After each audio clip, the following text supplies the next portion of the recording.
ಹೇಳ್ರಿ. ಎಲ್ಲಿದ್ಯಾ ಶಿರಾ. ಈಗ ಎಲೆಕ್ಷನ್ಗೆ ನೀನ್ ಯಾವ ಊರಿಗೆ ನಿಂತ್ಕಂತಿರೋದು? ನೀವ್ ಯಾರು ಹೇಳಿ? ಹಲೋ, ಹೇಳ್ರಿ. ಎಲೆಕ್ಷನ್ಗೆ ನೀನ್ ಯಾವ ಊರಿಗೆ ನಿಂತ್ಕಂತಿರೋದು? ನಾನು ನಿಮ್ದು, ನೀವ್ ಯಾರು ಹೇಳಿ? ನಾನ್ ಯಾರು ಅನ್ನೋಕ್ಕಿಂತ ಮುಂಚೆ ನೀನ್ ಎಲ್ಲಿ ನಿಂತ್ಕಂತಿದ್ಯಾ ಹೇಳಲೇ.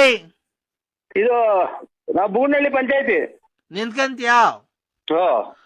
ನೋಡೋ, ಫುಲ್ ಕ್ಯಾನ್ವಾಸ್ ಮಾಡ್ಬೇಕು, ಪಾಂಪ್ಲೆಟ್ ಎಲ್ಲ ಒಡಿಸ್ತೀನಿ. ಇಲ್ಲಿ ಎಲ್ಲಿದ್ದೀರ ನೀವು? ತಡೆಯಲ್ಲ, ಹೇಳಿ ಸರ್. ಕ್ಯಾನ್ವಾಸ್ ನೀನು ಫುಲ್ ಕ್ಯಾನ್ವಾಸ್ ಮಾಡ್ಬೇಕು. ಆಯ್ತು ಸ್ವಾಮಿ. ನಾವೇನೆ 150 ಜನ ಹುಡುಗರು ಬರ್ತೀವಿ. ಆಯ್ತು ಸ್ವಾಮಿ. ಪಾಂಪ್ಲೆಟ್ ಎಲ್ಲ ಒಡ್ಸ್ಕೊಡ್ತೀನಿ. ಆಯ್ತು ಸ್ವಾಮಿ. ಎಲೆಕ್ಷನ್ ದುಡ್ಡು, ಊಟ, 3 ಹೊತ್ತು ಊಟ, ತಿಂಡಿ, ಕ್ಯಾನ್ವಾಸು, ಆಮೇಲೆ ಡೋಲ್ ಹೊಡೆಯೋರ್ಗೆ ಲಾಸ್ಟ್ ಬೂತಿನ ಖರ್ಚೆಲ್ಲ ನಂದೇ.